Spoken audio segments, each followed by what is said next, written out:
Well, hello again. Hi. It's really cool to chat about this film because there's so many things about it that I love. The first thing, of course, is the fact that I think the thing that stuck out first was the fact that it's all female driven. Yes. Which is unfortunately too rare in Canada, in the world. Mm-hmm. So where did that come from? How did that come about? Our original goal and intention for the film was to bring a true female perspective, honestly, to the screen of two women, or love in general, that moment of lust and falling in love and sex and what turns you on and what happens when the chemistry is just so outrageous that, you know, you end up changing your whole life in 3 days.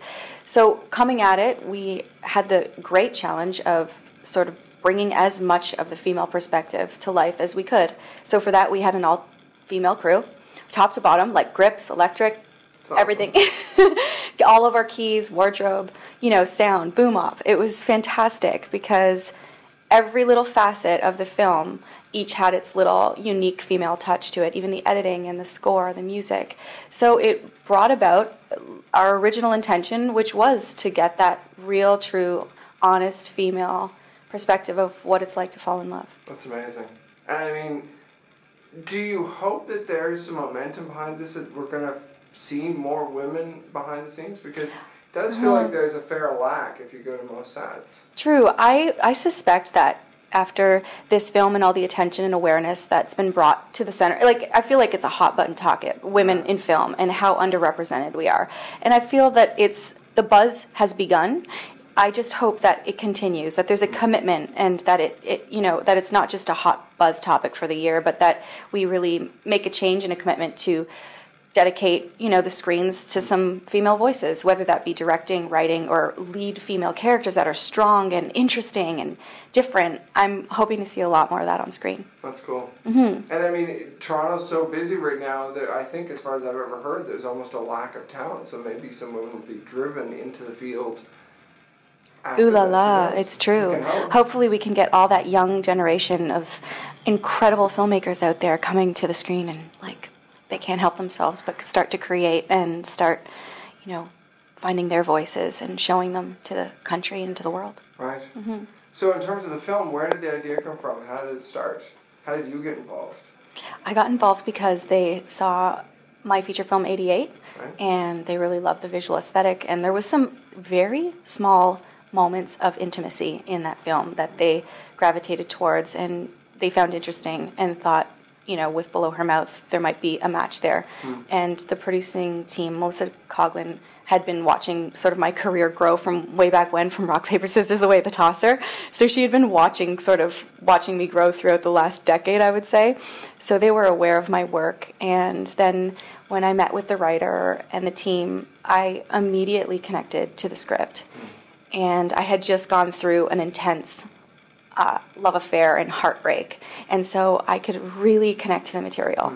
And to me, it means a lot. You dedicate 2 years of your life when you make a film, or 3, or sometimes 5, right, because it's embedded in you. It ends up being everything you do, everything you think of. Every time you look at the ceiling, you're thinking of images and gorgeous moments. I'm getting goosebumps now because, see, those moments, when I read the script, I had those moments in my heart, and I wanted to explore that further, and I wanted to bring that part of me to the screen, and the script allowed for moments of silence and moments of tender beauty and intimacy and that kind of lust that I found was missing from the screen. I had never seen it on the big screen. You know, that electrical feeling that I had just felt. I was like, how can we capture that in 90 minutes? And how can we keep that intensity and chemistry between the two lead actresses alive and share that with the world? If you had fallen in love, you'll recognize it. You'll know it when you see it because it's a beast. But if you haven't, maybe it would just give you insight to maybe try. That's amazing. Yeah. So it comes out that you get so into your films that you're kind of becoming a part of them. Or the film is becoming part of you. I don't know what comes first, but the film definitely embeds itself into my being, and I to it. And then we become one. I'm very addicted to the creative process. That's amazing. And people and connections and grabbing that spark and sharing it on the screen. So it's a problem. When you're working with people then, how do you work with them to bring that vision out? Because obviously, I mean, they're driven by your vision. So how does that connection work, especially on this film? This connection was really intense and different than others, I would say, because it was so it was a very there was a big trust thing between us and the lead two females, because they had to go into a place that allowed them to escape into one another, into physical ways and emotional ways and spiritual ways. So it was a different beast than the rest of the films, but for this film, it was really important. They felt supported, and they felt like the entire world didn't exist. So I created a safe bubble for them, and that was my main goal, to allow them to just forget about everything else except each other. That's amazing.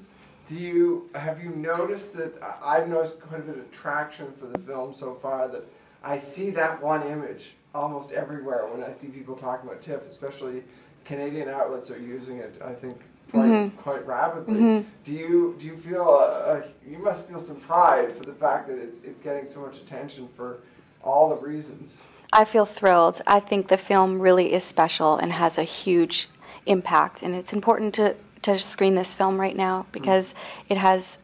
I hope that when people leave, they reevaluate what they believe love is and gender, and I think it's about freedom. The film's about freedom, and so it's a really strong message, and it's important. So when I see those images, I just feel proud that the world has come to a place where we all feel great looking at that.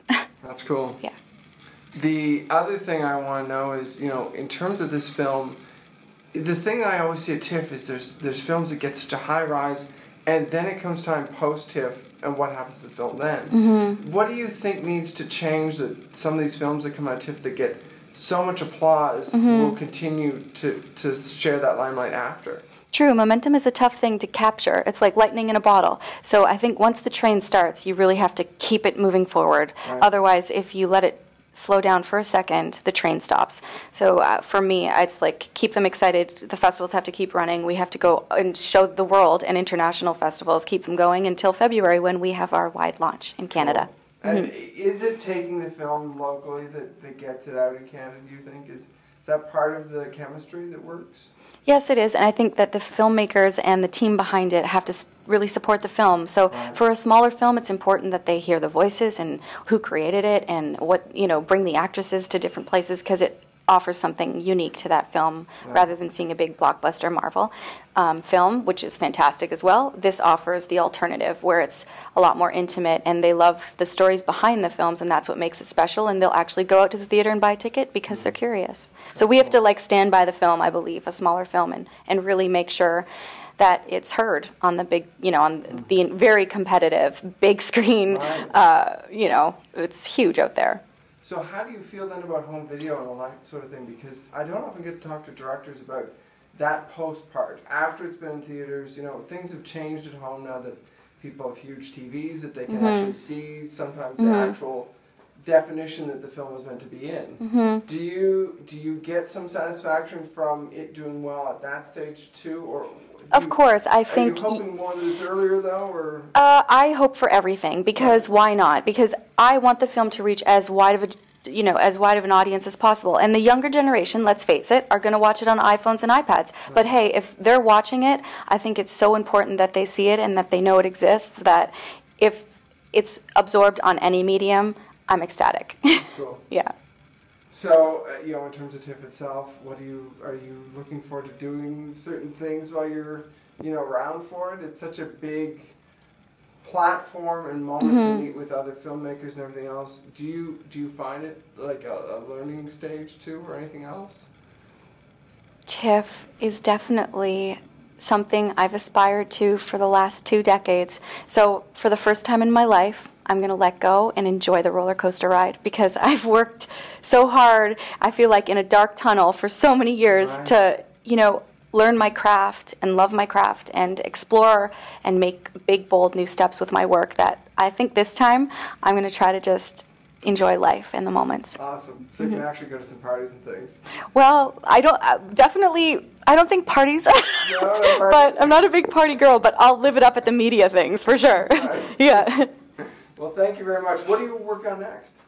Anything like in the tunnels? Anything? There's lots bubbling. Yeah. TV, film? A little bit of both.